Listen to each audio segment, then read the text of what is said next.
दोस्तों अॼु जी नई अपडेट में तव्हां सभिनी फ्री प्यारनि खे ख़ुशि आमदीद। अॼु जी अपडेट आहे जेका नवां ड्रामा शूट थियण वारा हुया ऐं बरसातनि जे करे रुकिजी विया, उन्हनि ते हिकु बहितरीनु मौज़ू अॼु जेको आहे गुफ़्तगू कंदासीं ऐं इन ते रिव्यू कंदासीं। हिन वीडियो खे आख़िर ताईं ॾिसो ऐं थी सघे त उदासी टीवी यूट्यूब चैनल खे ज़रूरु सब्सक्राइब लाइक शेयर कंदा। दोस्तों बरसाति जेका हली 2-3 ॾींहं सांधे सॼे सिंध खे ॿोड़ियो, इन तबाही मचाए छॾी हिन बरसाति।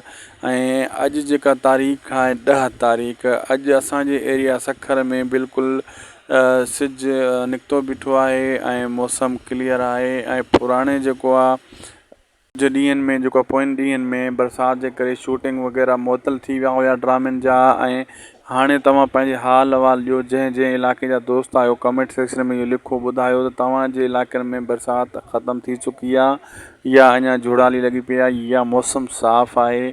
ऐं ख़बर बि पइजी वेंदी। बाक़ी असांजे मौसम क्लियर आहे, हाणे शूटिंग ॿीहर स्टार्ट थी वेंदी तमामु जल्द, छाजे करे त हाणे मौसम क्लियर थी वियो आहे।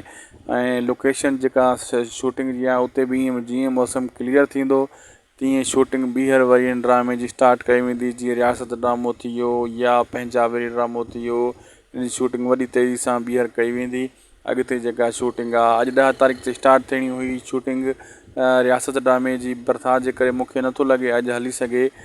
जे अॼु या सुबुह या परीं ताईं मुंहिंजे ख़्याल में शूटिंग स्टार्ट थी वेंदी। ऐं मौसम अगरि हाणे साफ़ु ईअं यको रहियो त जे वरी गजगोड़ थिया त वरी इहे ड्रामा अञा ई पोइ न थी वेंदा।